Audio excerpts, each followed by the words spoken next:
Iran వాళ్ళు Dubai Burj ఖలీఫాపై missile attack చేసి building మొత్తాన్ని కూల్చేస్తే ఎంతవరకు నష్టం జరుగుతుంది? రీసెంట్గా ఇరాన్ దుబాయ్లో కొన్ని ప్లేసెస్ని టార్గెట్ చేసి మిసైల్స్ని అటాక్ చేస్తున్నారు. ఇందులో భాగంగానే కొన్ని మిసైల్స్ అయితే బుర్జ్ ఖలీఫా బిల్డింగ్ దగ్గర దాకా కూడా వచ్చాయి. బుర్జ్ ఖలీఫా వరల్డ్లోనే అతిపెద్ద బిల్డింగ్. అలాంటిది ఇప్పుడున్న సిచ్యువేషన్లో ఇరాన్ కనుక బుర్జ్ ఖలీఫాని టార్గెట్ చేస్తే అది దుబాయ్కి చాలా పెద్ద దెబ్బనే చెప్పొచ్చు. అయినా కూడా ఈ బుర్జ్ ఖలీఫాకి ఇన్సూరెన్స్ ఉంది. మొత్తం భవనాన్ని కూల్చేసినా కూడా ఇన్సూరెన్స్ ద్వారా దాదాపు 13,000 కోట్లు ఇన్సూరెన్స్ అనేది వస్తుంది.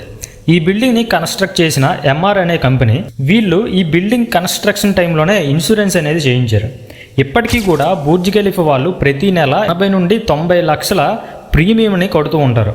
దీనివల్ల ప్రత్యక్షంగా ఎటువంటి నష్టం రాకపోయినా పరోక్షంగా దుబాయ్ టూరిజం మెయిన్గా ఈ బిల్డింగ్ పైనే ఆధారపడి ఉంటుంది. కాబట్టి ఒకవేళ బుర్జ్ ఖలీఫా లేకపోతే టూరిజం నుంచి వచ్చే చాలా ఆదాయం దుబాయ్ కోల్పోతుంది. ఇప్పటికే దుబాయ్లో ఏరోప్లేన్స్ని స్టాప్ చేశారు అండ్ దుబాయ్లో హై అలర్ట్ కూడా కొనసాగుతుంది.